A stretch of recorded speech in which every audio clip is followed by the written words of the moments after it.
Selamat siang pemirsa, Anda menyaksikan Newsline. Hari ini merupakan Jumat pertama diberlakukan kerja dari rumah atau work from home WFH sehari dalam sepekan bagi aparatur sipil negara atau ASN. Penerapan WFH bagi ASN setiap Jumat ini merupakan salah satu kebijakan pemerintah untuk berhemat atau efisiensi khususnya terkait energi usai pecahnya konflik di Timur Tengah.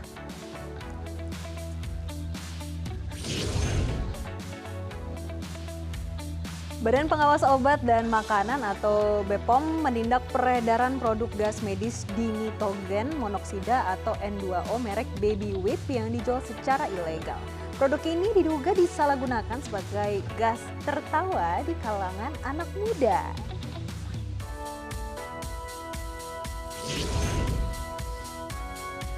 Kementerian Komunikasi dan Digital menjatuhkan sanksi teguran kepada Google karena YouTube belum patuh terhadap ketentuan PP Tunas. Hasil pemeriksaan Direktorat Jenderal Pengawasan Ruang Digital pada 7 April menemukan YouTube belum memenuhi kewajiban kepatuhan sesuai PP Tunas.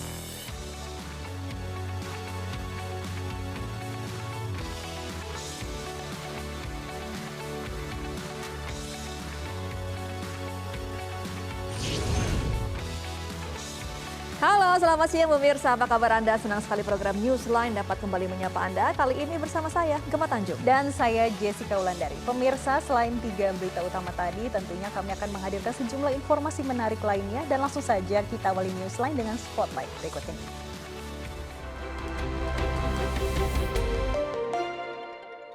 Oke, jadi pemirsa, spotlight pertama ini terkait dengan perundingan Iran dan Amerika Serikat yang dijadwalkan akan digelar pada hari ini, Jumat 10 April 2026 di Islamabad, Pakistan.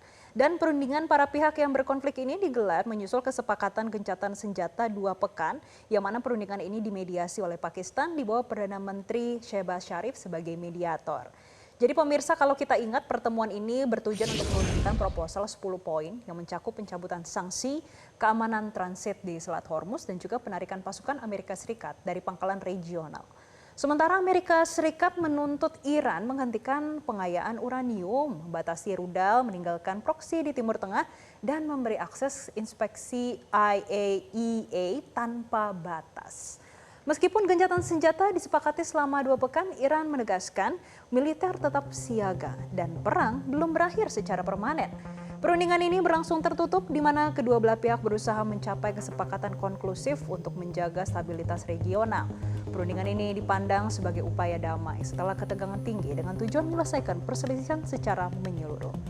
Meskipun ada perundingan, kedua belah pihak saling mengklaim kemenangan dan Iran mengklaim memenangkan perang dan memaksa Amerika menerima rencana 10 poin. Sementara Amerika mengklaim keberhasilan militer dalam melemahkan kemampuan Iran. Isu lain juga pemirsa yang menjadi perdebatan adalah soal Lebanon. Serangan besar Israel ke negara itu yang menewaskan ratusan orang ini juga dinilai memperkeruh situasi gencatan senjata.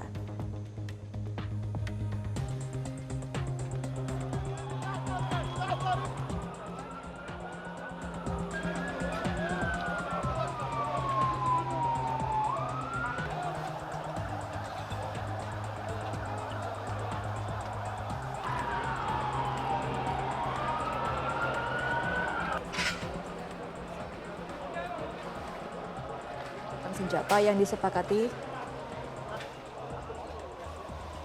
Sementara itu, Inggris dan Arab Saudi menyambut baik gencatan senjata yang disepakati oleh Amerika Serikat dan Iran. Guna menjaga gencatan senjata, Perdana Menteri Inggris melakukan pertemuan dengan putra mahkota Arab Saudi. Perdana Menteri Inggris, Keir Starmer, tiba di Arab Saudi pada hari Rabu yang menjadi kunjungan kenegaraan pertama dalam tur Teluk. Tujuan kedatangan Inggris ke Teluk adalah untuk memperkuat gencatan senjata yang kondisinya rentan dalam konflik antara Amerika Serikat, Israel, dan Iran.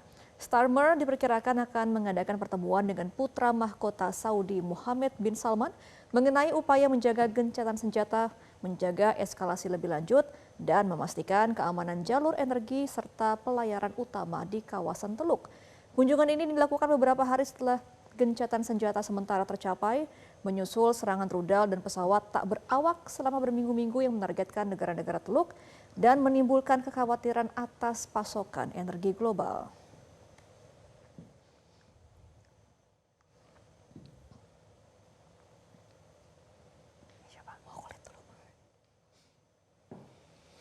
Pemirsa, kita akan beralih ke spotlight yang kedua, di mana kita akan membahas soal work from home ASN, karena hari ini merupakan Jumat pertama diberlakukannya kerja dari rumah atau work from home atau WFH sehari dalam sepekan bagi aparatur sipil negara atau ASN. Jadi pemirsa, penerapan WFH bagi ASN setiap Jumat merupakan salah satu kebijakan pemerintah untuk berhemat atau efisiensi, khususnya terkait dengan energi atau BBM nih pemirsa, usai pecahnya konflik di Timur Tengah. Yang mana kebijakan WFH yang diumumkan Menko Perekonomian Erlangga Hartarto pada 31 Maret lalu berlaku bagi ASN di instansi pusat dan daerah. Namun Erlangga menegaskan pelayanan publik akan terus berjalan meski ada kebijakan WFH setiap hari Jumat.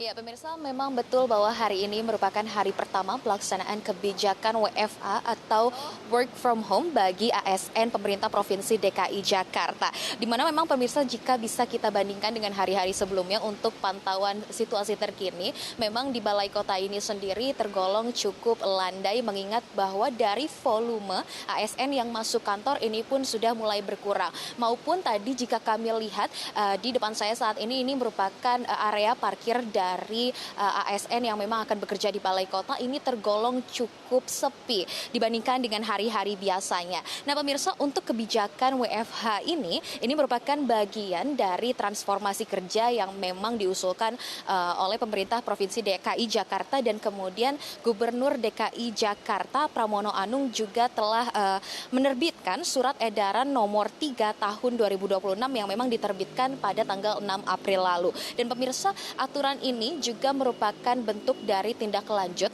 dari arahan Kementerian Dalam Negeri terkait dengan penyesuaian pola kinerja ASN di lingkungan pemerintah.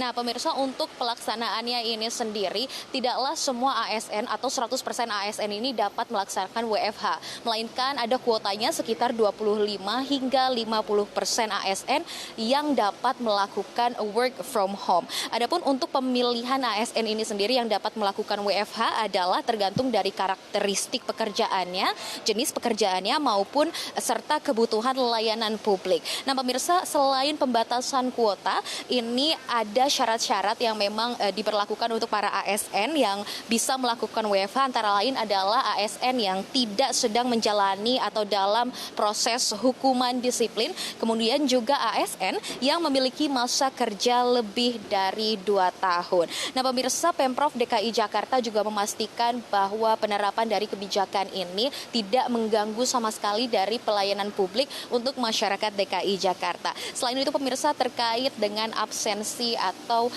absen yang dilakukan oleh para ASN ini nantinya akan dilakukan secara daring atau mobile, yaitu pada pagi hari di jam 6 sampai jam 8 pagi dan kemudian di jam 16 hingga 18 waktu Indonesia Barat. Selain itu pemantauan kinerja ASN ini dilakukan juga secara digital setiap harinya, dan kebijakan ini pemirsa ada tidak hanya untuk memberikan fleksibilitas kerja, melainkan untuk meningkatkan efisiensi serta menyesuaikan pola kinerja ASN. Nah untuk kedepannya sendiri kebijakan ini akan terus selalu dievaluasi.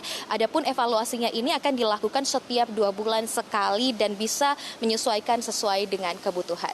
Dari Jakarta, Koni Briliana, Fajar Fahreza, Metro TV. Nah, pemirsa, sebetulnya banyak yang khawatir kalau WFH setiap hari Jumat ini ujung-ujungnya bakal jadi long weekend bagi ASN.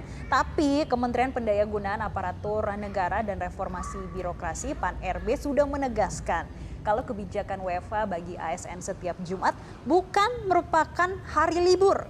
Jadi penegasan tersebut disampaikan Kementerian PAN-RB lewat unggahan di akun Instagram resminya @kemenpan-rb. Ini dia pemirsa yang sudah diposting di media sosialnya. Iya, dalam postingan ini juga dijelaskan ya pemirsa bahwa Menteri PAN-RB Rini Widiantini telah menerbitkan surat edaran Menteri PAN-RB nomor 3 tahun 2026 tentang pelaksanaan tugas kedinasan bagi pengawasan ASN di instansi pemerintah.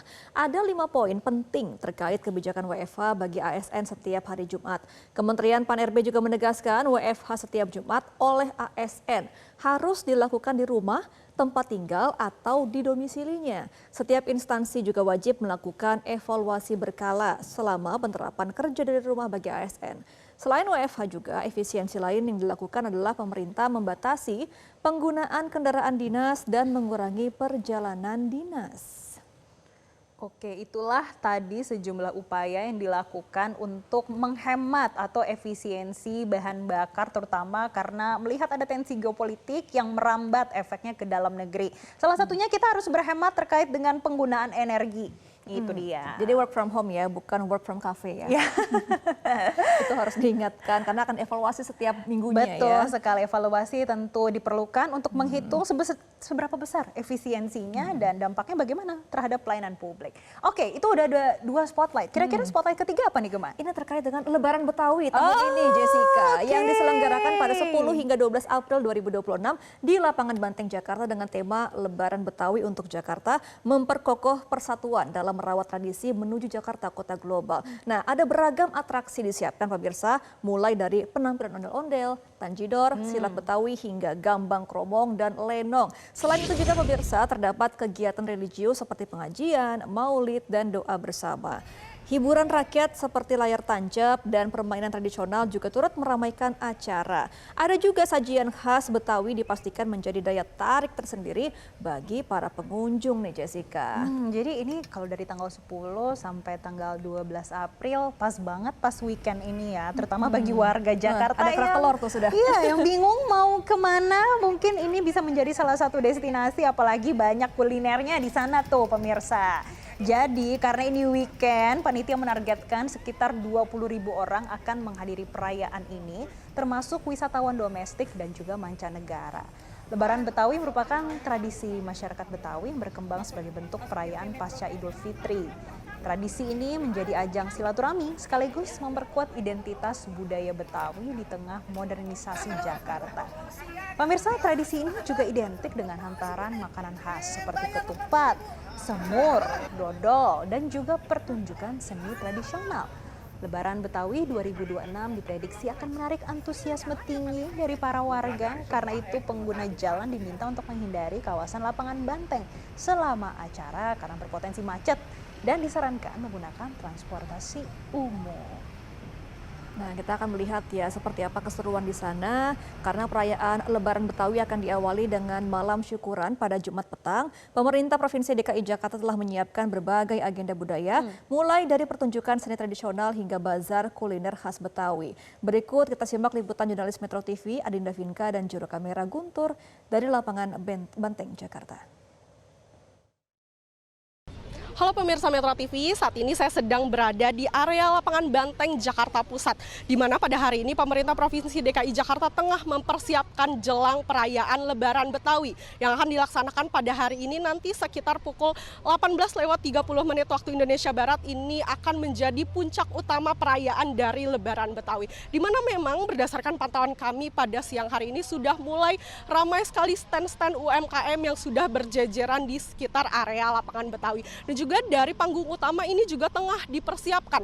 Lalu juga untuk area pengunjung untuk bisa berduduk-duduk menikmati acara yang akan dilakukan pada perayaan Lebaran Betawi ini juga sudah dipersiapkan. Dan juga sejumlah rangkaian acara ini dari Lebaran Betawi ini akan dipersiapkan mulai dari seni pertunjukan khas Betawi, pameran kuliner UMKM dari Betawi maupun parade budaya yang nanti akan disuguhkan oleh dari panitia Lebaran Betawi. Dan juga saat ini saya sudah bersama dengan salah satu pengunjung yang nanti akan menikmati Lebaran Betawi yang akan dilaksanakan di area Lapangan Banteng. Halo Kakak, selamat siang. Kakak namanya siapa? Saya Arlin. Kakak namanya siapa? Saya Yeye. Kak, nanti kan akan dilaksanakan ya Kak puncak perayaan Lebaran Betawi di Lapangan Banteng. Kira-kira pendapat Kakak sendiri seperti apa nih Kak? Wah, ini adalah Lebaran yang saya tunggu-tunggu ya. Karena ini kan meriah ya, Lebaran Jakarta, Betawi. Terus kita bisa nyobain kulineran Jakarta, bisa ngelihat budaya-budaya Jakarta gitu. Pokoknya meriah banget, yang saya tunggu-tunggu sih ini. Ya, saya juga paling look forward itu pasti kuliner. Juga harap bisa lebih akrab, bisa lebih tahu sejarah Betawi kalau ada kegiatan seperti itu. Yang menarik mungkin satu, banyak kulineran itu. Terus yang kedua, kita bisa tahu budaya Jakarta, kayak misalnya tariannya, terus apalagi di sini lenongnya gitu. Itu menurut saya yang paling menarik sih.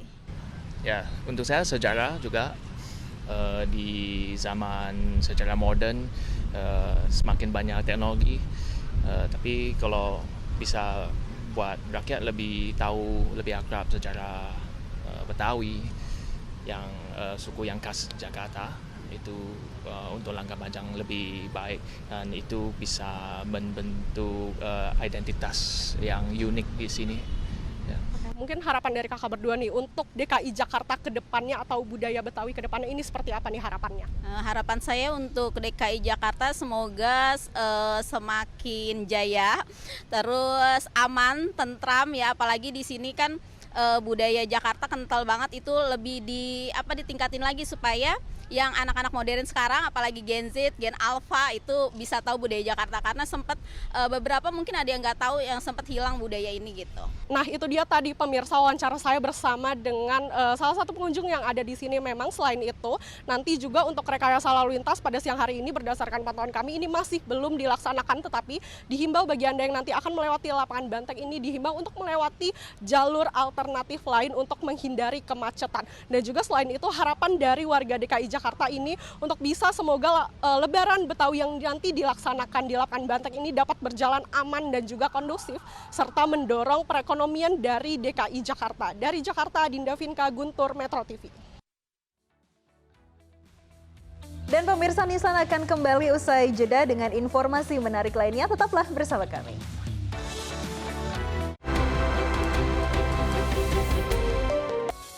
Pemirsa, Anda kembali di Newsline. Tim penyidik tindak pidana khusus Kejaksaan Tinggi DKI Jakarta menggeledah sejumlah ruangan di Kementerian Pekerjaan Umum. Lebih dari 6 jam penggeledahan, penyidik membawa sejumlah koper, dokumen hingga barang elektronik. Untuk informasi selengkapnya, tunggu apa lagi bersama Kata Oma.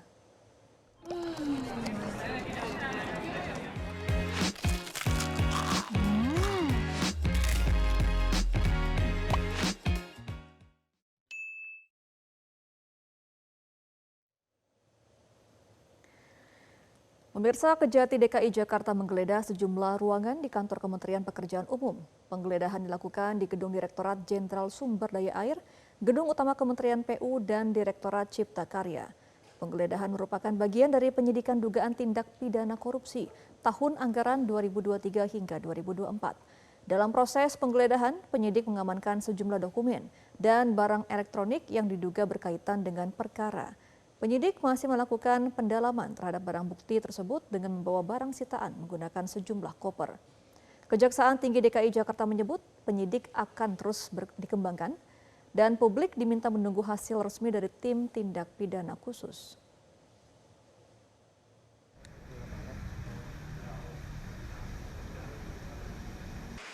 Terkait masalah dugaan, nanti kita kan di sini ada beberapa item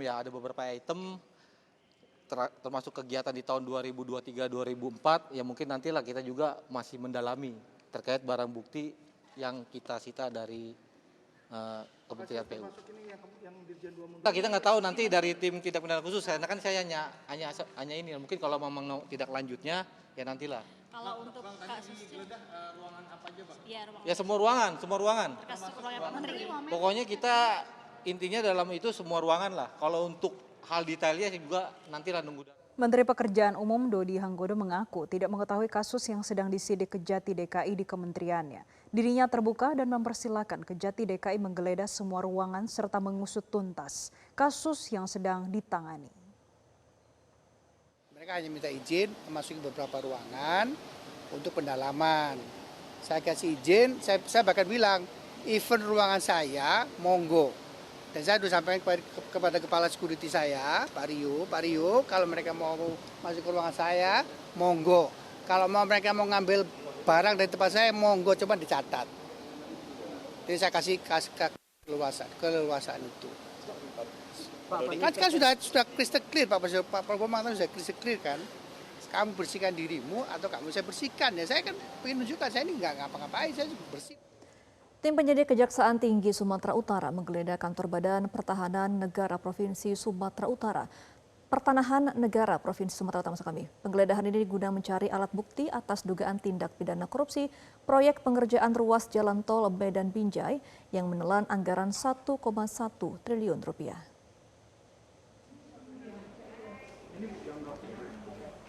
Penggeledahan di sejumlah ruangan kantor BPN Sumut mulai dari ruang kerja Kepala Bidang Pengadaan Tanah dan Pengembangan Ruang Staf hingga gudang arsip yang berkaitan dengan dokumen pengadaan tanah.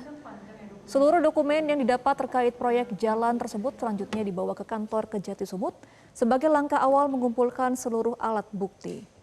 Tidak hanya itu, penyidik juga akan memeriksa sejumlah pihak baik dari pihak BPN maupun pihak swasta yang diduga kuat terlibat secara bersama-sama melakukan tindak pidana korupsi.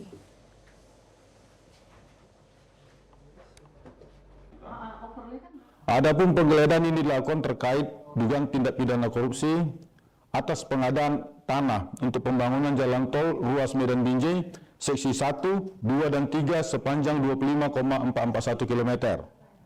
Dan pada saat ini penyidik masih bekerja untuk mengumpulkan alat-alat bukti. Badan Pengawas Obat dan Makanan atau BPOM menindak peredaran produk gas medis dinitrogen monoksida atau N2O merek Baby Whip yang dijual secara ilegal. Produk ini diduga disalahgunakan sebagai gas tertawa di kalangan anak muda. Petugas BPOM bersama aparat melakukan penggerbekan di sebuah rumah kontrakan yang dijadikan tempat penyimpanan dan peredaran gas medis nitrogen monoksida atau N2O merek Baby Whip. Dari lokasi ini, petugas menemukan puluhan tabung gas dengan berbagai ukuran, mulai dari 640 gram hingga tabung besar berisi 4 kg N2O. Selain itu ditemukan pula peralatan pengemasan dan tabung kosong yang diduga digunakan untuk distribusi. Modus yang digunakan adalah penjualan secara perorangan dengan cara tersendiri di luar marketplace. BPOM menegaskan gas N2O merupakan gas medis yang seharusnya digunakan di fasilitas kesehatan seperti ruang anestesi. Namun saat ini banyak disalahgunakan karena menimbulkan efek euforia atau yang dikenal sebagai gas tertawa. Penyalahgunaan gas ini disebut sudah menyebar di berbagai kota besar dan menyasar kalangan remaja hingga dewasa muda. Selain menyebabkan ketergantungan, gas ini juga memiliki resiko kesehatan serius jika digunakan tidak sesuai dengan peruntukannya. Atas perbuatannya, pelaku terancam pidana hingga 12 tahun penjara dan denda 5 miliar rupiah.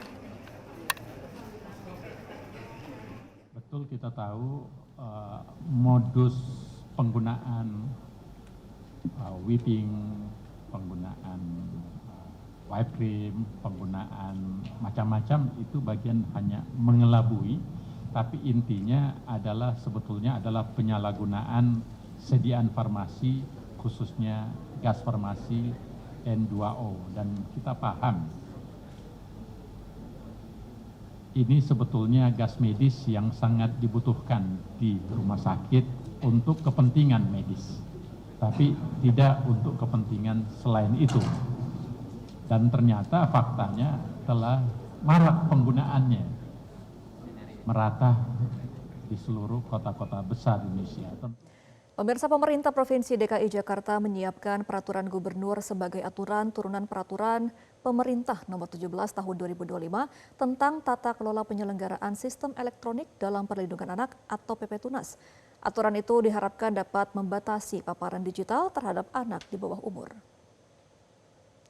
Pemprov DKI Jakarta segera menyusun peraturan gubernur sebagai aturan turunan dari PP Tunas dan langkah ini diambil setelah pembahasan internal dan kesepakatan untuk memberikan dukungan penuh terhadap implementasi PP Tunas. Anak-anak di Jakarta dinilai memiliki tingkat literasi digital yang relatif lebih tinggi dibandingkan daerah lain. Kondisi ini membuat potensi paparan konten digital pada anak di bawah umur juga lebih besar. Sebagai bentuk implementasi, Pemprov DKI akan melakukan koordinasi lintas dinas. Sosialisasi juga digencarkan kepada orang tua, sekolah, serta komunitas masyarakat. Koordinasi juga dilakukan dengan platform digital untuk memastikan kepatuhan terhadap aturan di wilayah Jakarta. Di lingkup sekolah, Dinas Pendidikan DKI Jakarta juga telah menerbitkan surat edaran terkait pemanfaatan gawai. Sekolah diminta membatasi penggunaan gawai selama jam pelajaran dan meningkatkan pengawasan terhadap aktivitas digital siswa.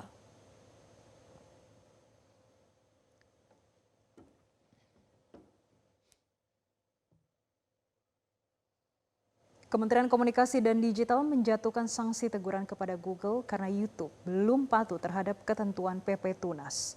Hasil pemeriksaan Direktorat Jenderal Pengawasan Ruang Digital pada 7 April menemukan YouTube belum memenuhi kewajiban kepatuhan sesuai PP Tunas. Komdigi juga menilai Google belum menyampaikan itikat untuk segera menyesuaikan layanannya dengan aturan yang berlaku.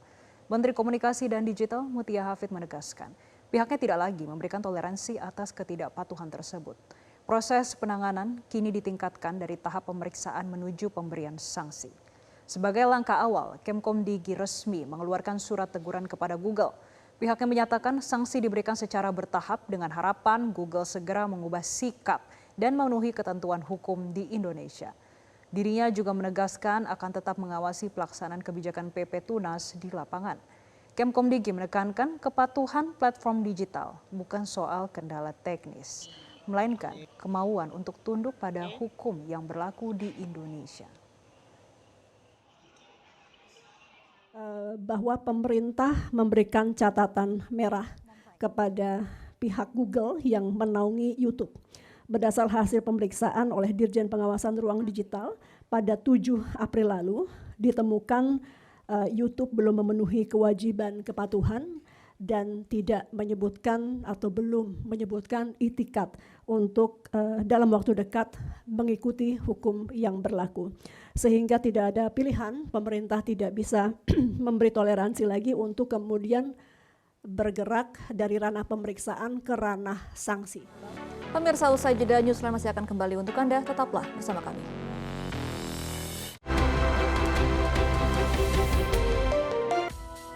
Pemirsa, Anda kembali di Newsline, kita akan masuk ke informasi terkait dengan Presiden Prabowo Subianto meresmikan pabrik perakitan kendaraan komersial berbasis listrik di Magelang, Jawa Tengah. Presiden menyebut pabrik perakitan kendaraan listrik ini membuktikan bahwa Indonesia mampu memproduksi bus dan truk berbasis tenaga listrik untuk mencapai kemandirian energi dan transisi menuju energi baru dan terbarukan.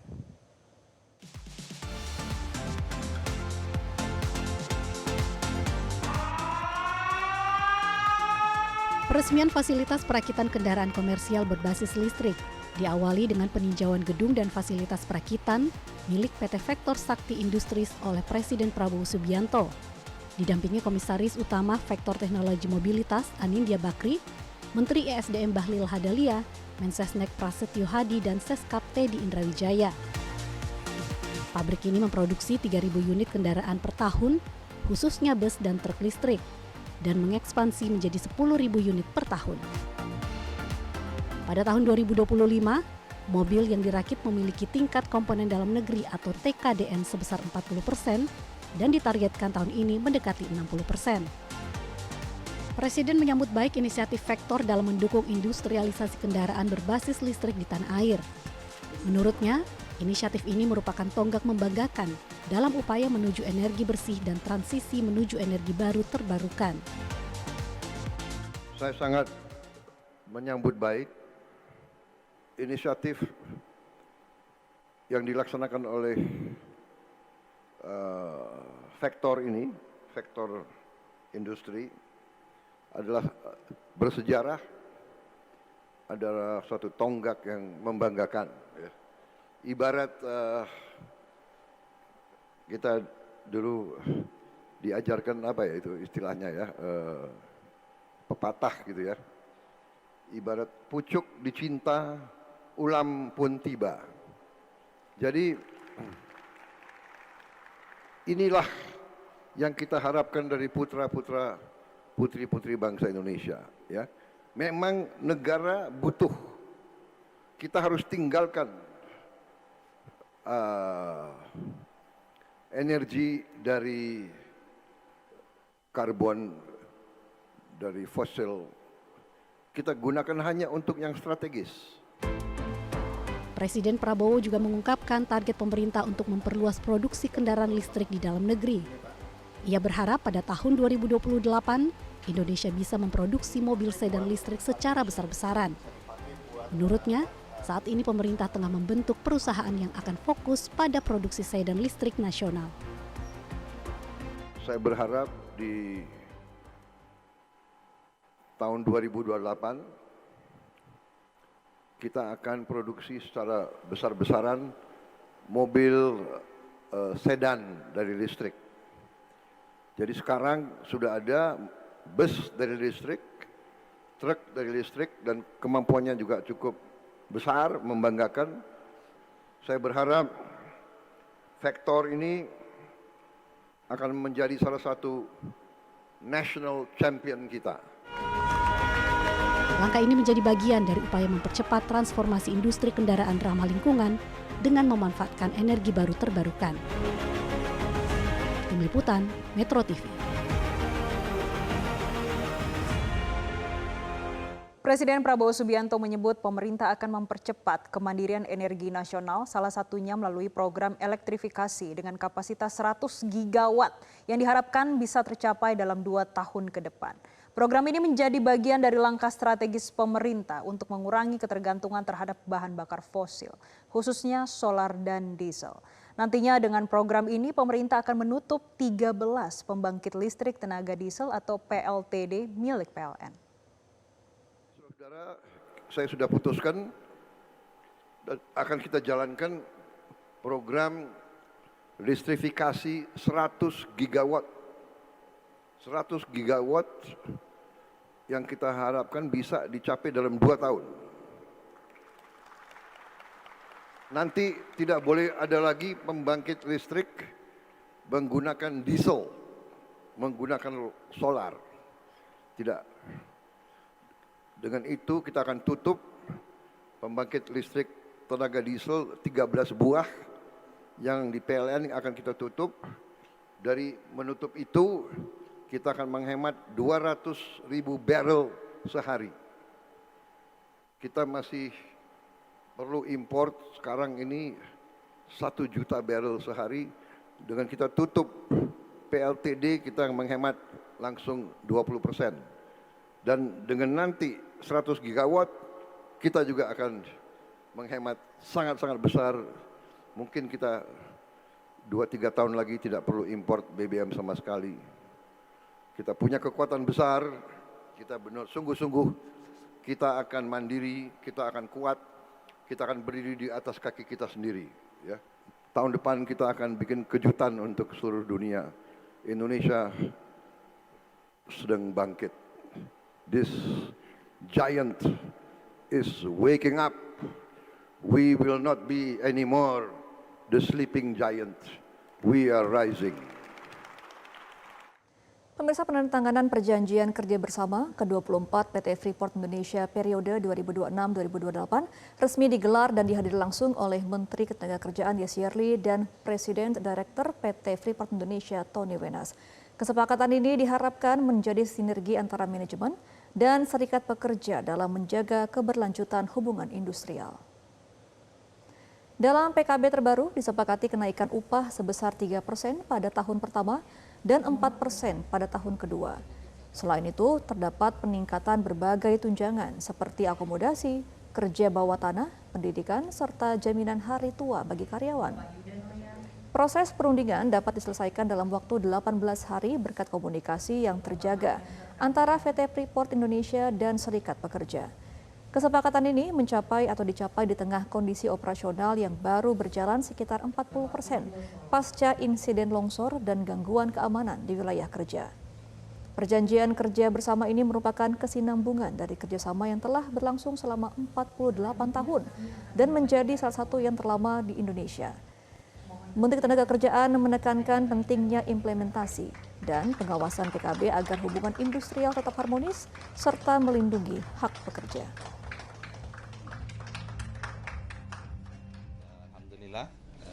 Kami dari Kementerian Ketenagakerjaan memang sangat concern terkait dengan PKB ini, perjanjian kerja bersama, dan kita mengawal, gitu ya, karena kami punya fungsional mediator yang kalau ada masalah terkait dengan perumusan PKB maka kemudian kita turun.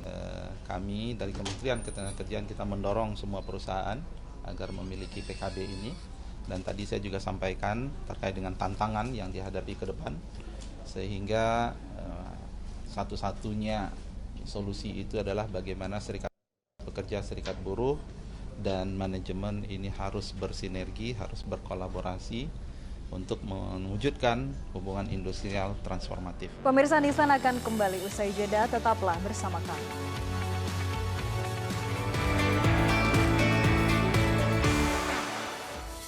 Terima kasih pemirsa, Anda kembali menyaksikan Newsline dan kita lanjutkan ke informasi terkait industri penerbangan tanah air kembali berada di persimpangan jalan.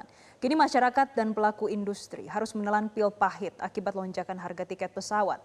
Melambungnya harga aftur dituding menjadi biang kerok utama yang memaksa maskapai melakukan penyesuaian tarif secara drastis. Pemerintah mengeluarkan sejumlah kebijakan, mulai dari penghapusan pajak DTP hingga relaksasi aturan demi menjaga daya beli masyarakat tanpa mematikan bisnis maskapai. Lantas sejauh mana efektivitas solusi yang ditawarkan dan informasi selengkapnya tunggu apa lagi bersama Kata Oma.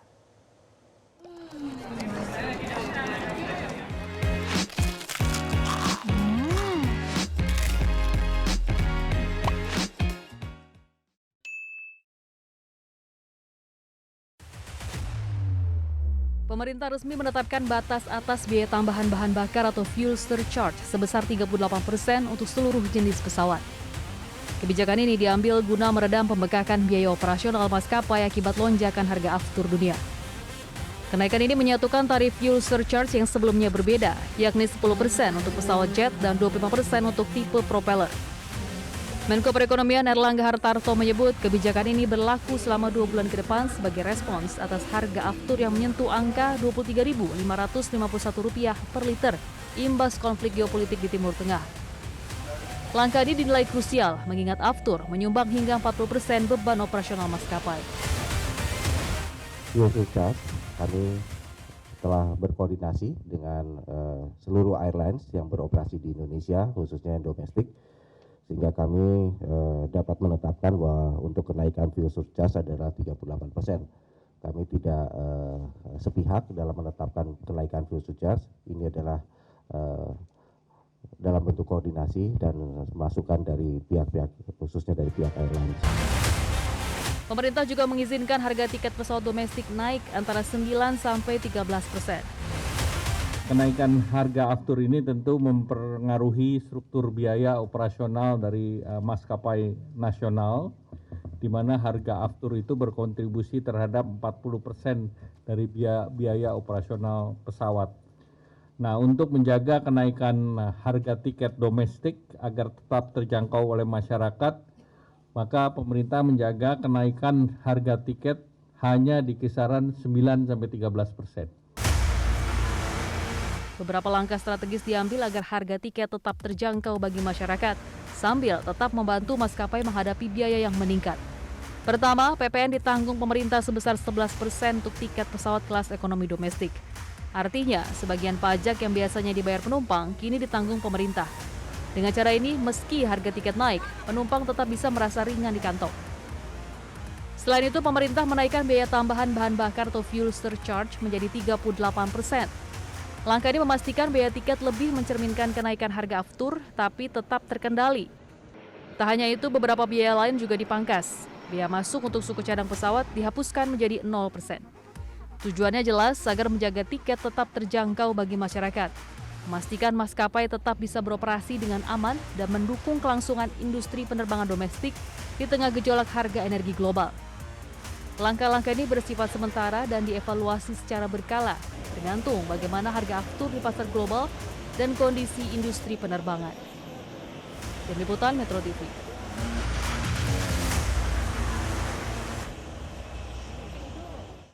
Dan untuk membahas terkait kenaikan harga tiket pesawat dampak melambungnya harga aftur, kita akan berbincang dengan Ketua Asosiasi Pengguna Jasa Penerbangan, Alvin Lee. Selamat sore, Pak Alvin. Selamat sore, Mbak Jessica dan Mbak Gemma. Selamat sore. Jadi Pak Alvin, pemerintah kan sudah memaksimalkan ya penetapan untuk kenaikan harga tiket adalah maksimal 13%. Ini akan berpengaruhkah menekan harga pembelian tiket-tiket baik untuk domestik ataupun internasional di Indonesia? Baik, pertama saya perlu koreksi ya bahwa kenaikan harga tiket itu bukan 13%. Surcharge itu naik dari 10 menjadi 38 sehingga kenaikannya ini 28% dan itu sudah berlaku sejak tanggal 6 April yang kemarin. Nah, untuk meredam kenaikan yang 28% ini pemerintah akan memberikan insentif yaitu PPN terhadap tiket sebesar 11% itu ditanggung pemerintah.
Hadirin disilahkan duduk kembali.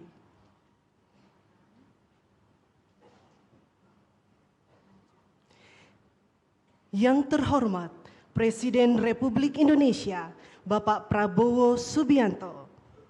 Assalamualaikum warahmatullahi wabarakatuh.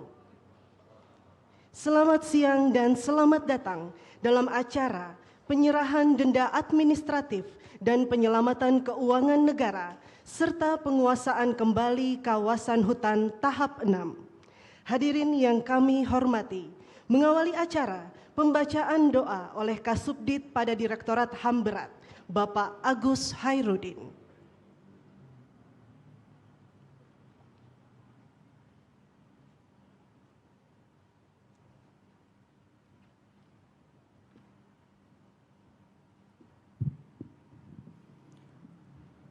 Assalamualaikum warahmatullahi wabarakatuh. Bismillahirrahmanirrahim. Astaghfirullahalazim, astaghfirullahalazim, astaghfirullahalazim. Alhamdulillahirabbil alamin. Hamdan syakirin, hamdan na'imin. Hamdan yuwafi'u wa yukafi'u mazidah. Ya Rabbana lakal hamdu wa lakal syukru kama yanbaghi li jalali wajhikal karim wa azimi sultanik.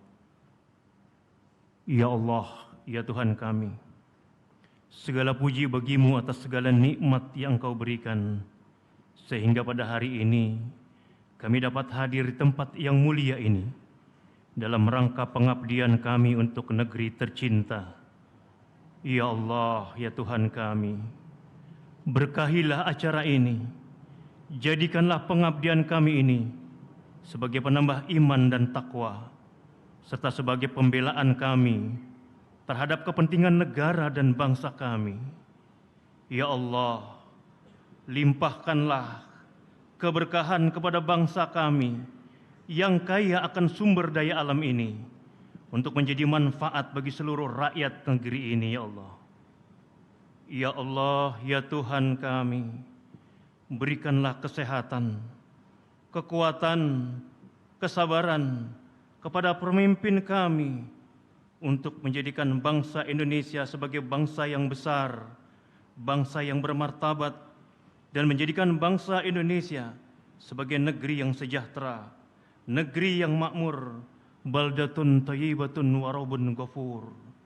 Ya Allah, kabulkan doa dan permohonan kami. Rabbana dhalamna anfusana wa illam taghfir lana wa tarhamna lanakunanna minal khasirin. Rabbana atina fid dunya hasanah wa fil akhirati hasanah wa qina azaban nar. Wa sallallahu ala sayyidina Muhammadin wa ala alihi wa sahbihi wa sallam. Subhana rabbika rabbil izzati amma yasifun. Wa salamun alal mursalin walhamdulillahi rabbil alamin. Assalamualaikum warahmatullahi wabarakatuh.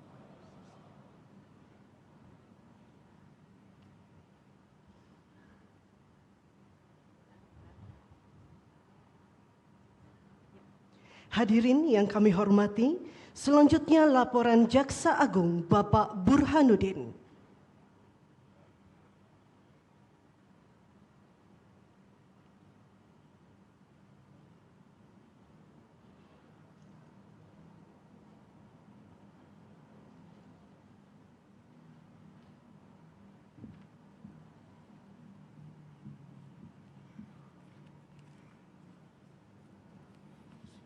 Bismillahirrahmanirrahim. Assalamualaikum warahmatullahi wabarakatuh. Salam sejahtera buat kita semua. Salam Om Swastiastu, Namo Buddhaya, salam kebajikan.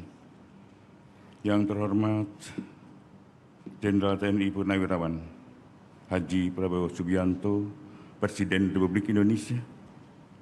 Yang kami hormati Menteri Pertahanan selaku Ketua Pengarah Satgas PKH, para Wakil Ketua Pengarah Satgas PKH, Panglima Tentara Nasional Indonesia, Kepala Kepolisian Republik Indonesia, para anggota Pengarah Satgas PKH, para Menteri Kabinet Merah Putih yang hadir, para pimpinan lembaga negara, para Wakil Ketua Pelaksana Satgas PKH, para anggota Pelaksana Satgas PKH, Pelaksana Tugas Wakil Jaksa Agung, para jaksa agung muda, para kepala badan di lingkungan Kejaksaan Agung, para direktur utama bank dan anggota himpunan bank milik negara Himbara, kepala sekretariat, para ketua dan wakil ketua dan seluruh anggota kelompok kerja Satgas PKH. Segenap hadirin dan undangan yang berbahagia.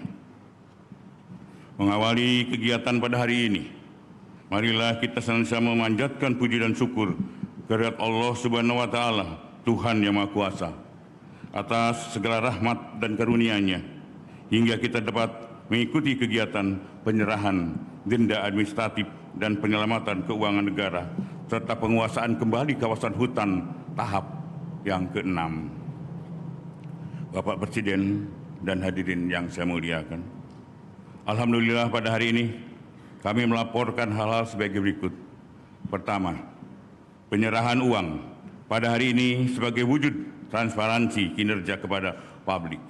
Kami akan menyerahkan uang total sebesar 11.420.140.815.888 rupiah ke kas negara yang merupakan hasil dari pertama, penagihan denda administrasi di bidang kehutanan dan Satgas PK senilai 7.236.440.742 rupiah.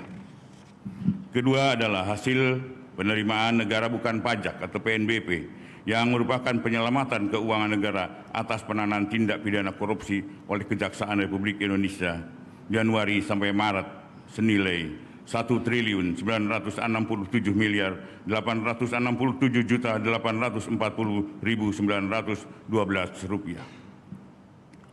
Ketiga adalah penerimaan pajak sejak Januari sampai April sebesar 967.779.890.000 rupiah. 4. Pendapatan negara melalui penyetoran pajak Agrinas Palma sebesar 180.574.134.140 rupiah. Kelima adalah penerimaan negara bukan pajak PNBP yang berasal dari denda lingkungan hidup sebesar 1.145.847.307.471 rupiah. Penguasaan dan penyerahan kawasan hutan. Terkait penguasaan dan penyerahan lahan kawasan hutan dapat dilaporkan pada hari ini kami dari tim Satgas PKH telah berhasil melakukan penguasaan kembali kawasan hutan baik sektor perkebunan, sawit dan sektor pertambangan dengan rincian sebagai berikut. Pada sektor perkebunan sawit, Satgas PKH sejak pada Februari 2025 hingga hari ini berhasil melakukan penguasaan kembali hutan seluas 5.888.260.007 hektar. Pada sektor pertambangan, Satgas PKH berhasil melakukan penguasaan kembali kawasan hutan seluas 10.257,22 hektar.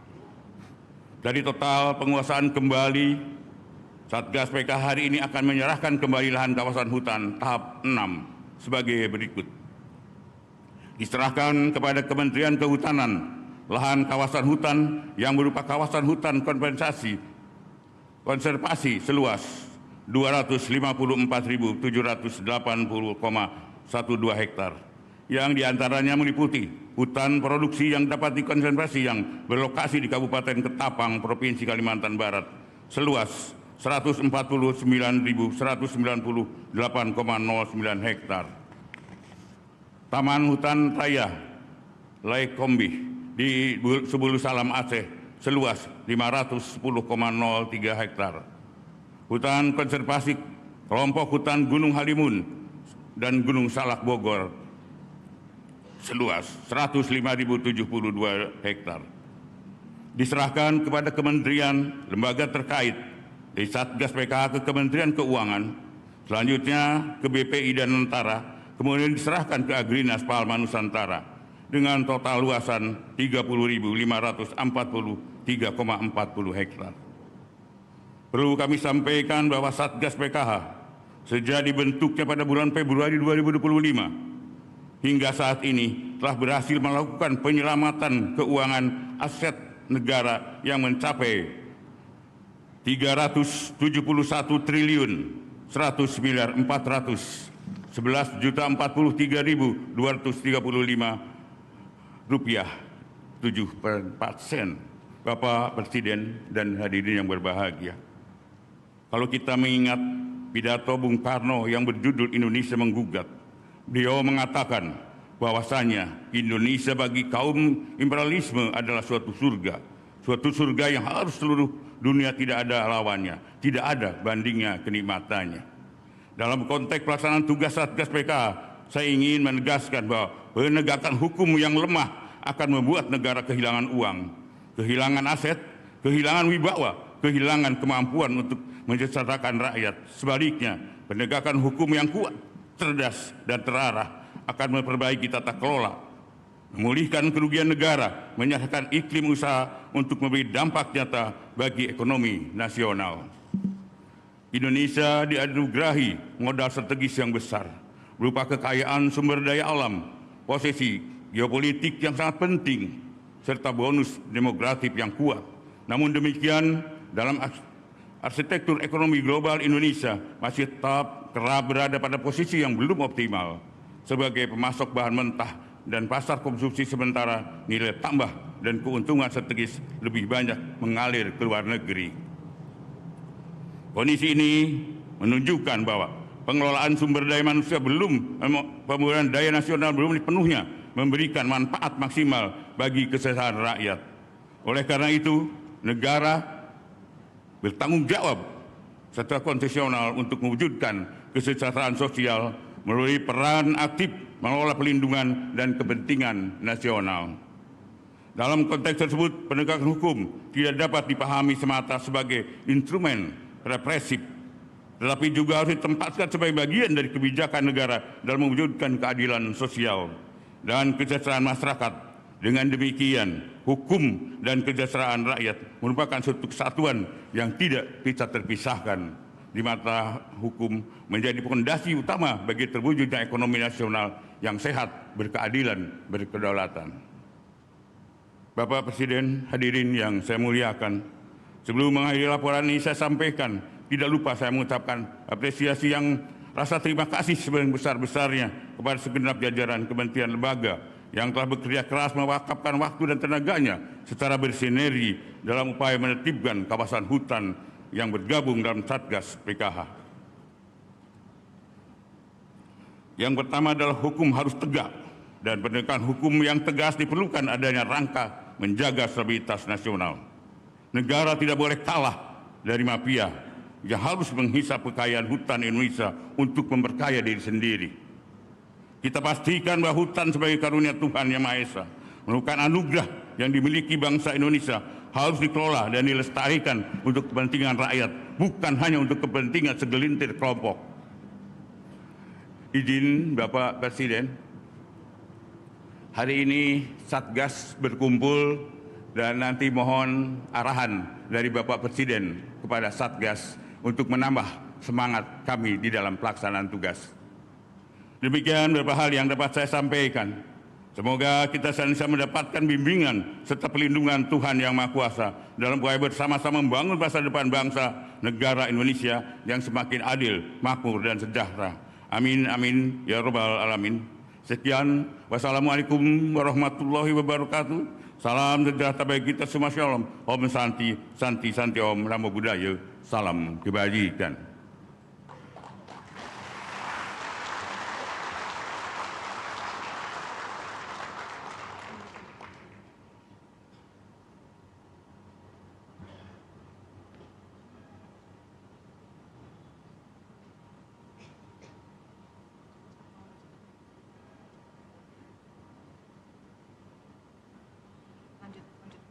Selanjutnya, marilah kita saksikan penayangan video kilas balik kegiatan Satgas PKH dalam penguasaan kembali kawasan hutan.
kita cabut semua iup, ya.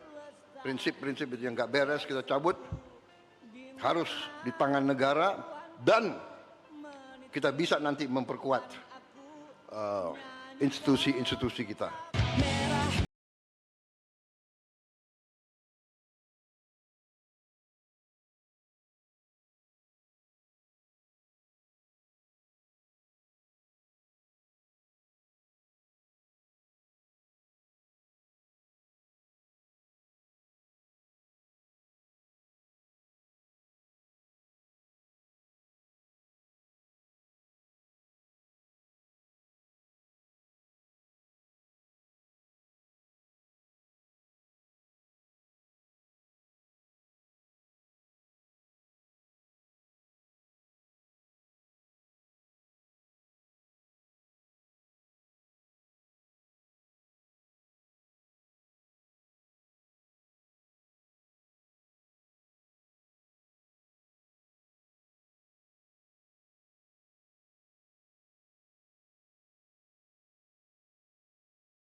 Hadirin yang kami hormati, selanjutnya prosesi penyerahan.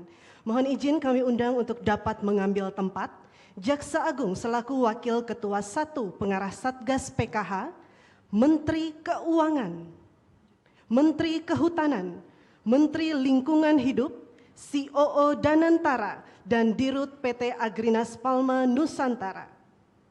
Selanjutnya berkenan kami mengundang Presiden Republik Indonesia didampingi oleh Menteri Pertahanan selaku Ketua Pengarah Satgas PKH untuk menyaksikan prosesi penyerahan.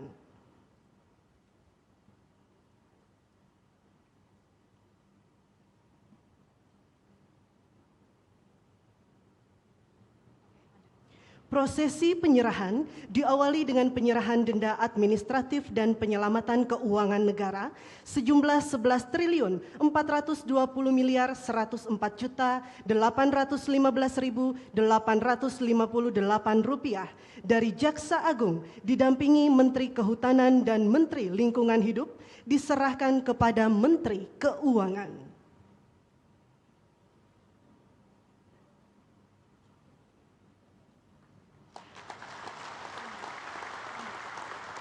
Penyerahan Taman Nasional hasil penguasaan kembali Satgas PKH seluas 254.780,12 hektar diserahkan dari Jaksa Agung kepada Menteri Kehutanan.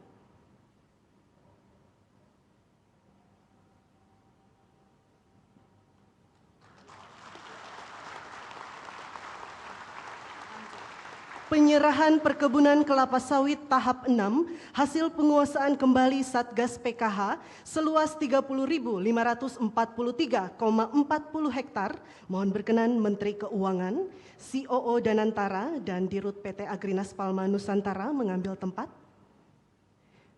Diserahkan dari Jaksa Agung kepada Menteri Keuangan.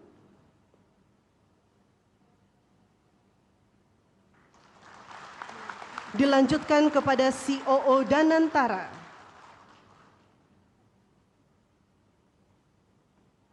Kemudian diserahkan kepada Dirut PT Agrinas Palma Nusantara. Prosesi selesai. Selanjutnya marilah kita simak bersama sambutan Presiden Republik Indonesia Bapak Prabowo Subianto. Kepada para penerima kami persilahkan kembali ke tempat.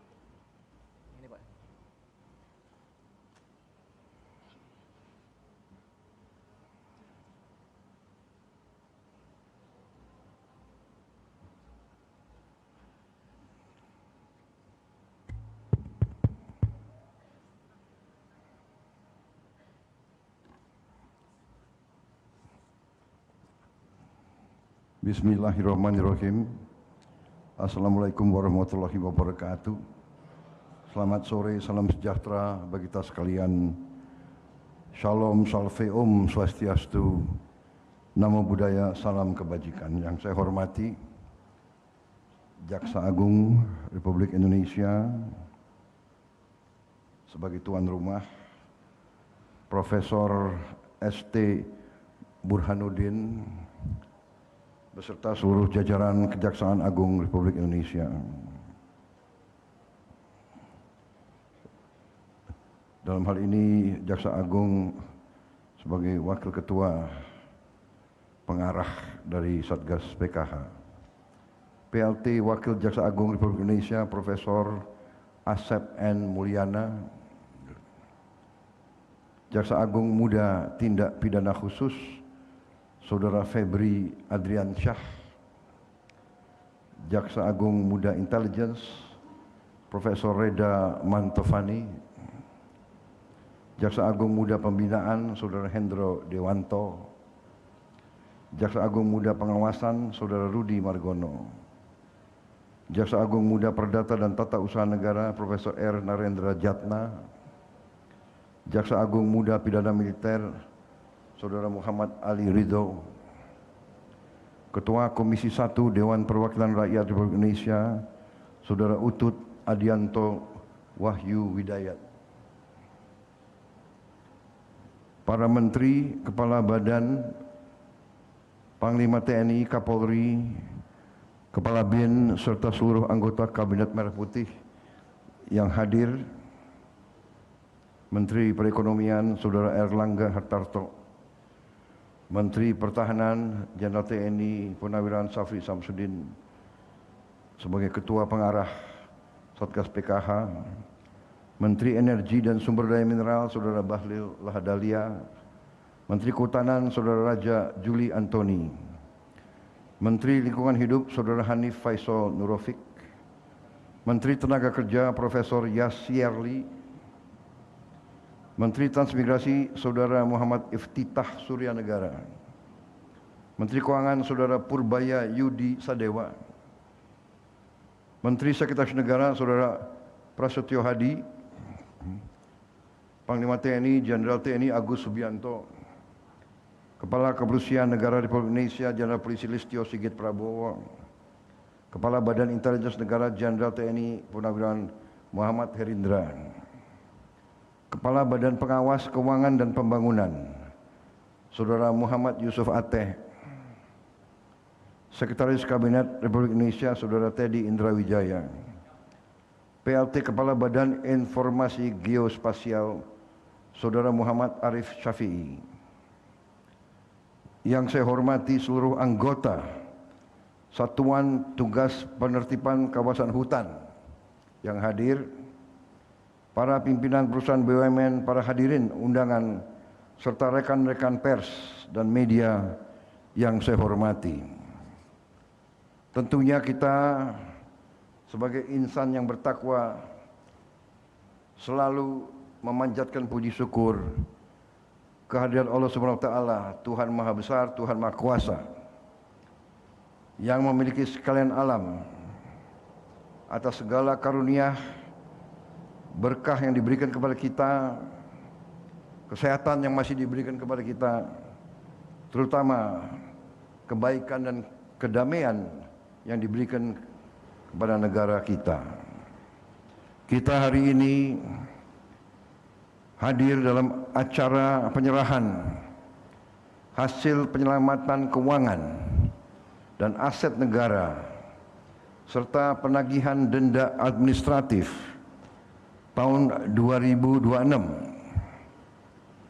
sebesar 11 triliun 420 miliar 104 juta 815.858 rupiah. Saudara-saudara sekalian, ini adalah sebuah kehormatan dan kebahagiaan bagi saya bahwa hal ini terjadi berkali-kali di dalam pemerintahan yang saya pimpin baru 1,5 tahun ini.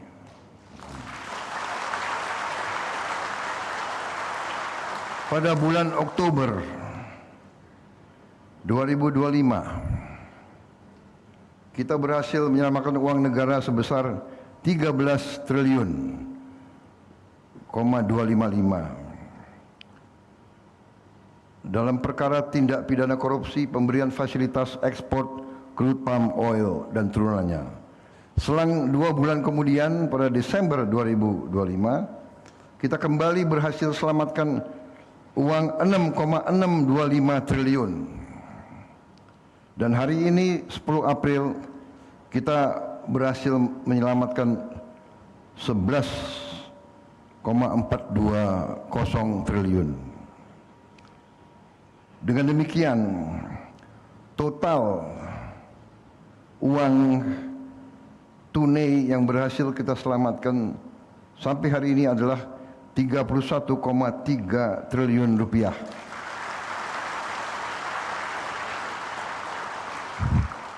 Ini angka yang sangat besar. Dengan kalau kita punya bayangan, dengan uang ini kita bisa memperbaiki 34.000 sekolah-sekolah kita di seluruh Indonesia. Saudara-saudara sekalian. Tahun yang lalu kita baru berhasil memperbaiki 17.000 sekolah. Berarti uang ini bisa 2 kali lipat APBN. Yang mana sekolah-sekolah berbelas tahun tidak mengalami perbaikan. Bisa juga dibayangkan kalau membantu renovasi rumah untuk rakyat berpenghasilan rendah, ini dapat memperbaiki 500.000 rumah lebih. Berarti bisa memberi manfaat kepada 2 juta rakyat kita berpenghasilan rendah. Bayangkan kalau tidak kita selamatkan, kalau tidak Satgas PKH bekerja dengan baik, uang ini hilang. Uang ini tidak bisa dimanfaatkan oleh warga negara, oleh rakyat kita. Saudara-saudara sekalian, juga dilaporkan kita berhasil juga, Satgas ini berhasil melakukan penguasaan kembali aset negara, kawasan hutan yang bila dinilai, nilai tersebut adalah sekitar 370 triliun rupiah.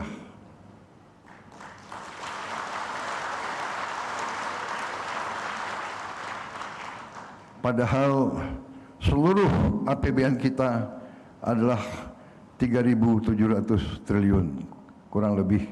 Berarti yang dilakukan oleh Satgas PKH dalam 1,5 tahun ini menyelamatkan hampir 10% dari APBN.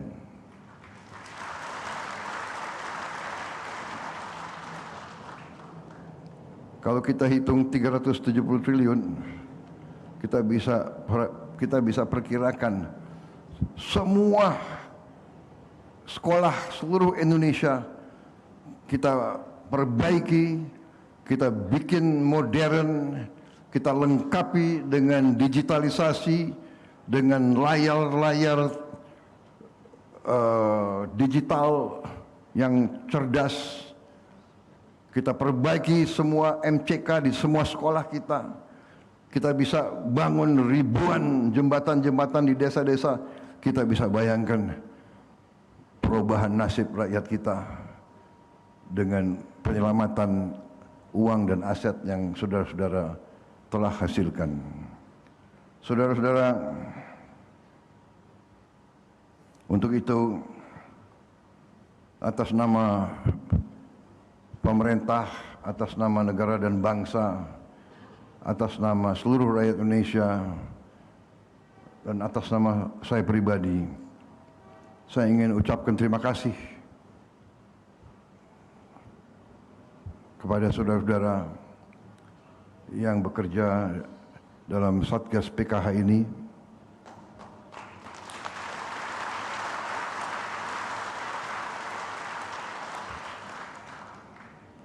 Penghargaan saya yang sangat tinggi atas pengorbanan saudara.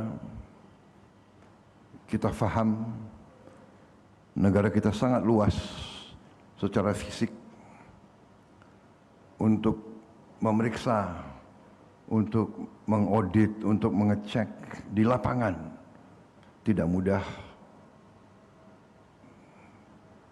bagi kita, bagi elit yang ada di Jakarta, di ruangan AC, tidak bisa bayangkan betapa sulitnya bekerja Satgas PKH ini. Dan saya mengerti, saudara-saudara, saya mengerti. Karena seorang presiden punya banyak mata dan telinga. Saya paham banyak anggota Satgas PKH yang diancam. Ada juga yang diintimidasi dan sebagainya. Sekali lagi, saya sangat menghargai pekerjaan dan pengorbanan saudara-saudara. Saudara-saudara, menjaga kekayaan negara, menyelamatkan kekayaan negara adalah sungguh pekerjaan penuh kehormatan, penuh kemuliaan. Ada di antara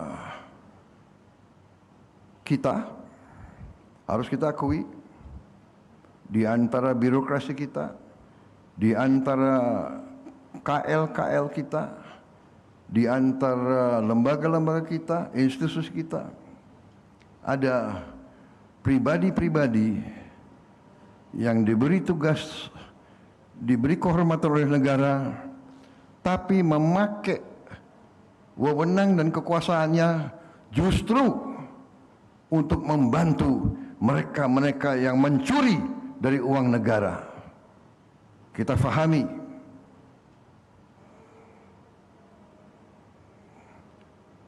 karena itu saya menghargai pekerjaan saudara.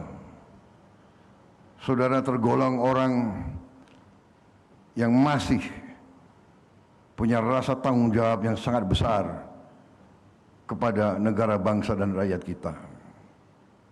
Saudara-saudara sekalian, dari sejak saya menerima mandat dari rakyat, terus saya menghimbau, terus saya mengajak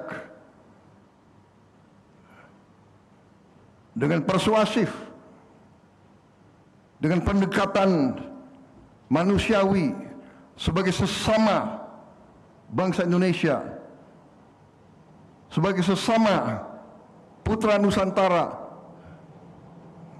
Saya mengajak, marilah kita tutup praktek-praktek yang tidak baik, kita tutup.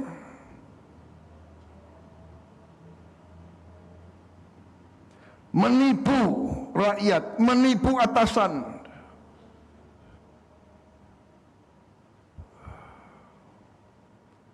Membacking praktek-praktek yang tidak baik, penyelundupan, tambang ilegal, perkebunan ilegal.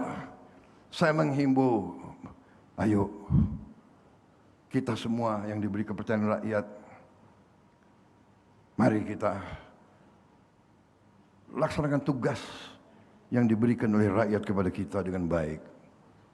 Kita faham, saya mengerti gaji kalian mungkin tidak cukup. Tapi kalau kita lihat rakyat kita yang lebih parah dari kita harus fahami, bekerja di pemerintah adalah pengabdian. Bekerja di pemerintah adalah pengabdian.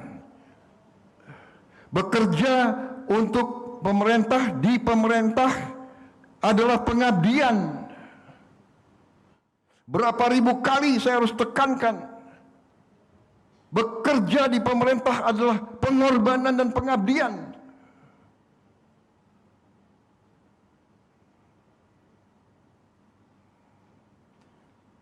Sudah terlalu lama kekayaan bangsa dan rakyat dirampok. Terlalu lama.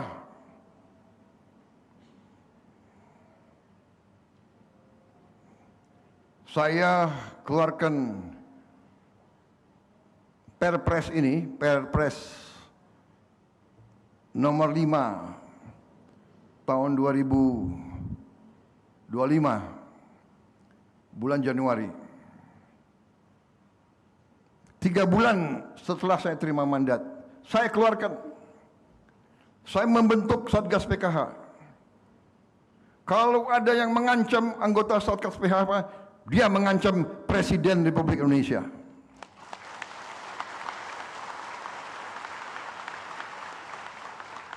Kalau ada yang menghalangi pekerjaan Satgas PKH, dia menghalangi pekerjaan Presiden Republik Indonesia.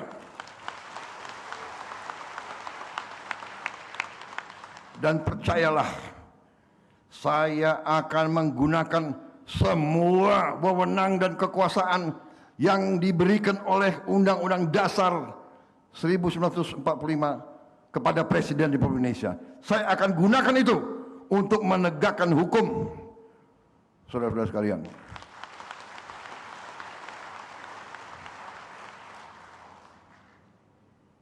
Tanpa pandang bulu, tanpa melihat siapa. Saudara-saudara, sekali lagi, pekerjaan kita masih berat, perjalanan masih panjang, kebocoran masih terjadi, penyelundupan masih terjadi.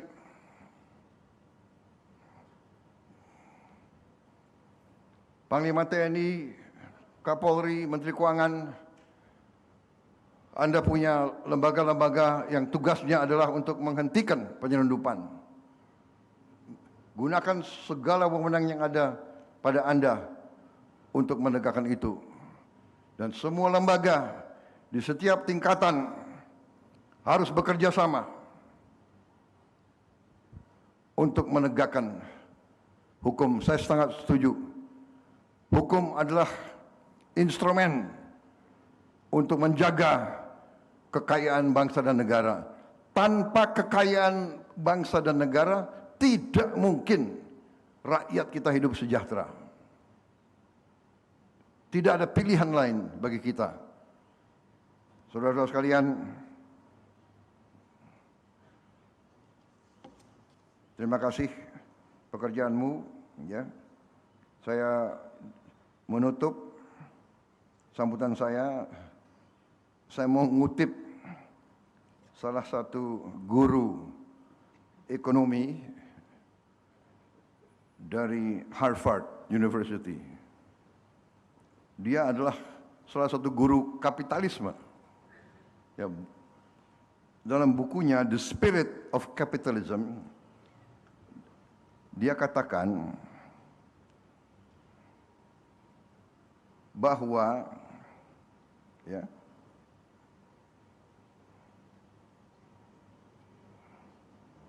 bahwa the sustained growth characteristic of modern economy is not self-sustained. Jadi, ya, karakteristik dari ekonomi modern tidak berjalan dengan sendirinya, not self-sustained. Growth, ya, pertumbuhan is stimulated and sustained by nationalism.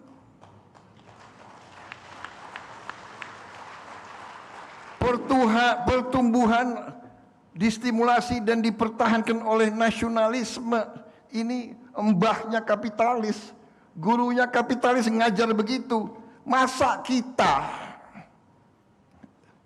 negara pejuang yang merebut kemerdekaan dengan darah, dengan keringat dan air mata, masa kita tidak menjaga semangat nasionalisme kita?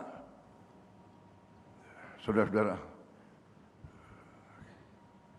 kita harus pilih kita berada di pihak yang mana. Di pihak yang benar, di pihak yang lurus, di pihak yang adil, di pihak rakyat Indonesia, atau di pihak koruptor, di pihak manipulator, di pihak penipu, di pihak penyelundup, di pihak mereka,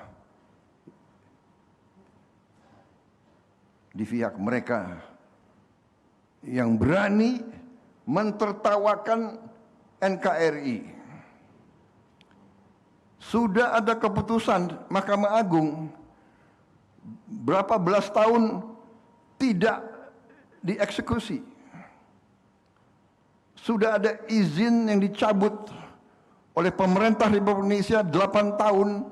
Si pengusaha itu dablek terus dia laksanakan tambang tanpa izin. Dia mentertawakan Republik Indonesia.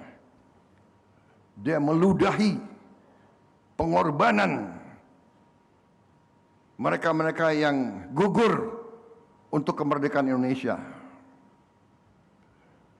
Dia tidak hormat sama NKRI. Karena itu saya perintahkan Jaksa Agung, tegakkan hukum. Dia tidak mau kerjasama, pidanakan. Kita tidak ragu-ragu. Dan kita tidak gentar. Saudara-saudara, semakin kita tegas, semakin kita teguh, semakin kita membela rakyat, semakin kita akan dilawan, semakin kita akan diserang. Jangan khawatir, jangan khawatir. Dia akan menggunakan segala alat. Dia akan menggunakan uang yang mereka curi untuk membiayai gerakan-gerakan. Enggak gentar kita. Rakyat percayalah, rakyat bersama kita. Rakyat bangga dengan kalian. Rakyat melihat saudara-saudara sekalian, berapa puluh kali lagi kita akan buktikan bahwa kita ingin mengamankan dan menyelamatkan uang rakyat. Berapa puluh kali lagi akan kita buktikan. Kita tidak akan berhenti, kita tidak akan gentar, kita maju terus membela bangsa dan negara. Terima kasih. Selamat berjuang. Selamat berjuang. Saya hormat dengan pekerjaan kalian.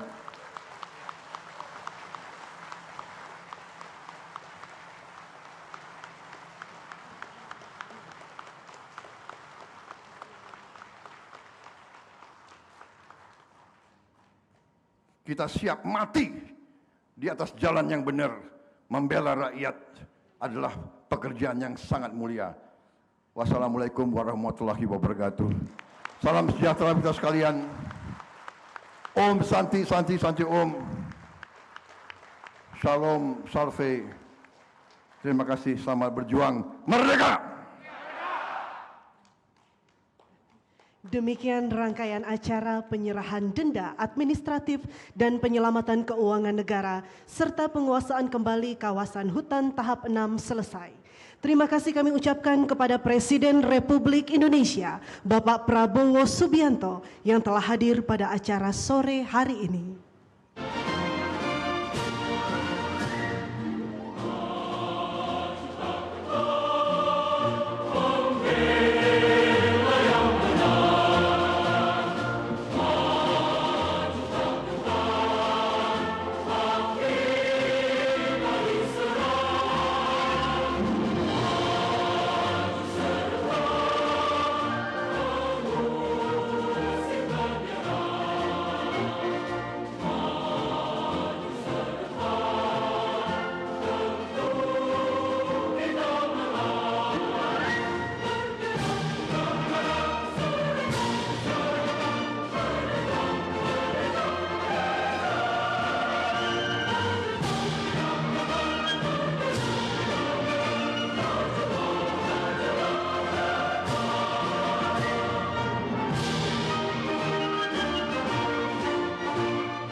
Pemirsa, baru saja Presiden Republik Indonesia Prabowo Subianto menghadiri penyerahan uang sebesar 11,4 triliun rupiah dari penagihan denda administratif kehutanan oleh Satgas Penertiban Kawasan Hutan atau PKH di Kejaksaan Agung.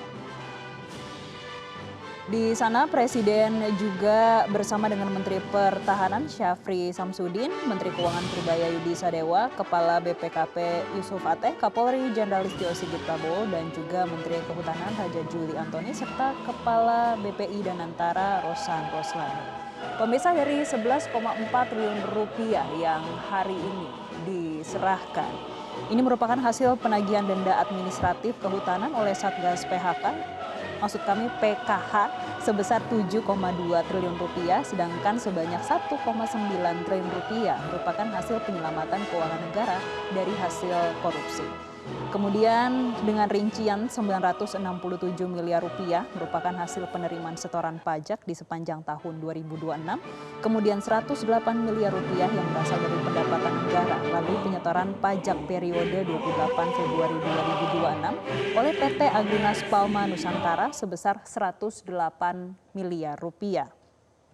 Selain itu ada hasil PNBP yang berasal dari pembayaran denda lingkungan hidup dengan nilai mencapai 1,1 triliun rupiah, dan Satgas PKH juga menyerahkan kembali hasil penguasaan kembali kawasan hutan tahap 6 dengan total luas mencapai 5 juta hektar. Dari luas lahan yang dikuasai kembali nantinya akan diserahkan kepada Kementerian Kehutanan, dan kawasan ini mencakup hutan produksi yang dapat dikonversi di beberapa kabupaten.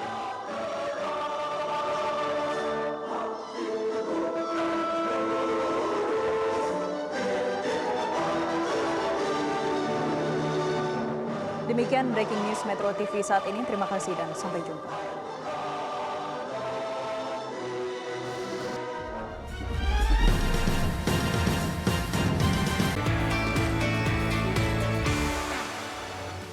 Pemirsa, Anda kembali dalam Newsline Bisnis. Kita akan masuk ke informasi terkait dengan Bank Indonesia resmi merilis daftar puluhan jenis rupiah lama yang segera dicabut dan tidak berlaku lagi sebagai alat pembayaran sah di Indonesia. Namun Bank Indonesia masih memberikan kesempatan kepada masyarakat untuk menukarkan uang tersebut dalam batas waktu yang telah ditentukan. Bank Indonesia atau BI telah mencabut dan menarik berbagai uang rupiah dari peredaran, baik uang kertas maupun uang logam. Uang-uang tersebut sudah tidak berlaku lagi sebagai alat pembayaran, namun masih bisa digunakan atau ditukarkan dengan uang baru selama masih dalam masa penukaran. Sebagian besar uang yang dicabut merupakan uang dengan tahun emisi sebelum tahun 2000.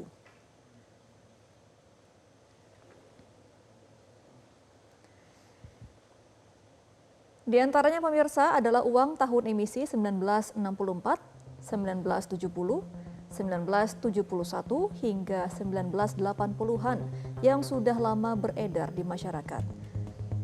Salah satu contoh adalah uang kertas pecahan Rp100 tahun emisi 1984. Uang ini telah dicabut sejak 25 September 1995, namun masih dapat ditukarkan hingga 24 September 2028 di kantor pusat Bank Indonesia.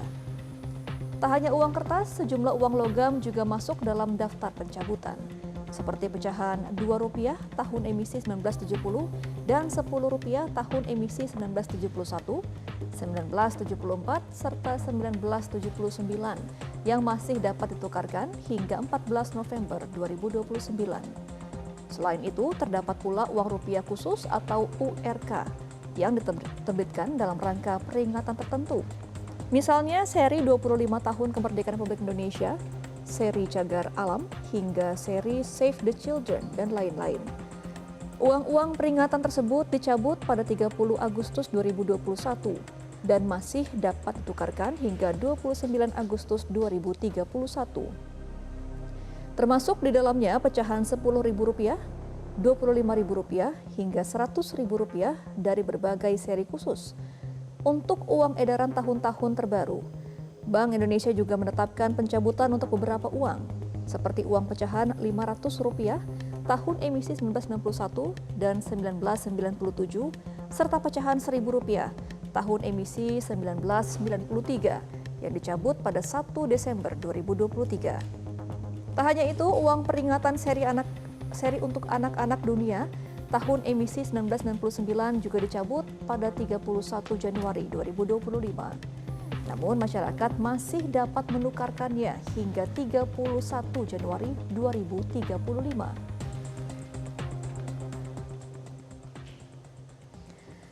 Untuk masyarakat yang ingin menukarkan uangnya yang masuk daftar dicabut dapat melakukan penukaran di kantor pusat Bank Indonesia maupun kantor perwakilan Bank Indonesia di seluruh wilayah Indonesia. Penukaran dapat dilakukan selama masih dalam batas waktu yang telah ditetapkan. Secara umum, masyarakat diberikan waktu maksimal 10 tahun sejak tanggal pencabutan untuk menukarkan uang yang sudah tidak berlaku tersebut. Setelah melewati batas uang tersebut tidak lagi dapat ditukarkan. Oleh karena itu, masyarakat diimbau untuk memeriksa kembali dompet, laci, atau koleksi uang lama yang masih disimpan. Siapa tahu masih terdapat uang lama yang masih memiliki nilai dan dapat ditukarkan.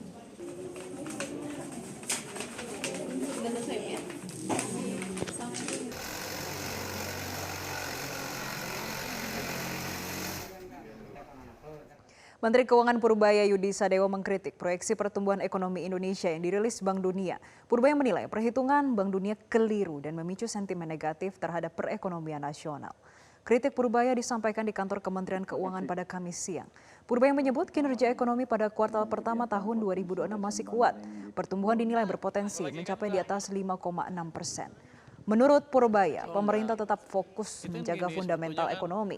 Langkah dilakukan melalui program prioritas, stabilitas sistem keuangan, serta perbaikan iklim investasi. Purbaya menduga proyeksi Bank Dunia dipengaruhi asumsi harga minyak mentah global yang tinggi. Ia menilai kondisi tersebut bisa berubah.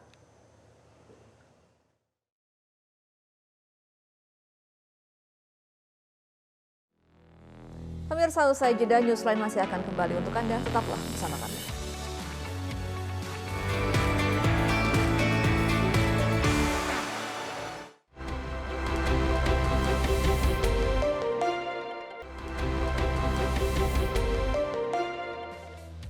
Terima kasih pemirsa, Anda kembali menyaksikan Newsline dan kita lanjutkan ke informasi terkait pemimpin tertinggi Iran, Mojtaba Khamenei, menyatakan kemenangan Iran dan menyebut Selat Hormuz memasuki era baru.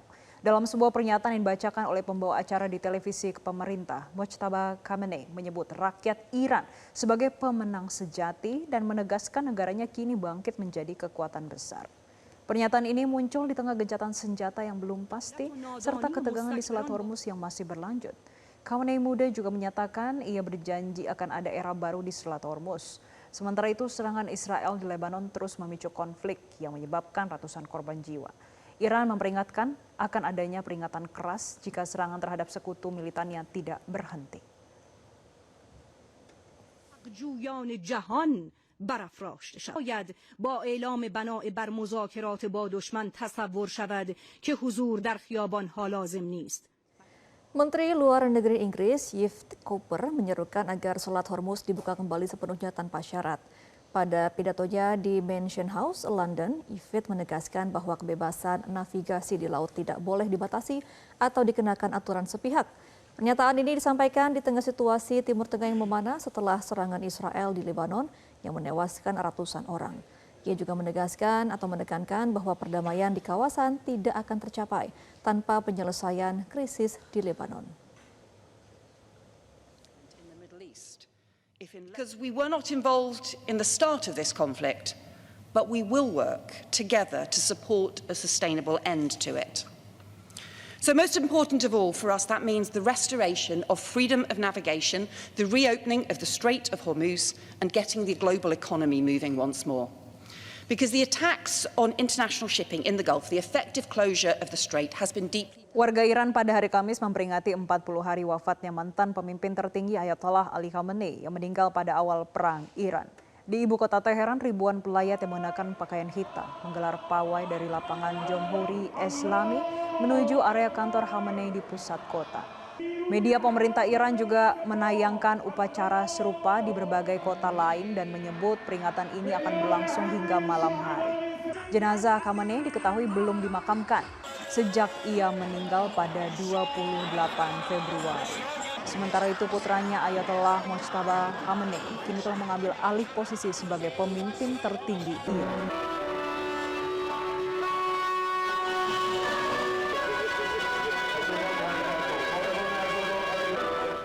Pemirsa, demikianlah Newsline untuk kali ini. Mewakili teman-teman yang bertugas, saya Gemma Tanjung. Dan saya Jessica Wulandari. Jangan lupa saksikan kembali Newsline besok pada pukul 14.05 waktu Indonesia Barat. Terima kasih dan sampai jumpa.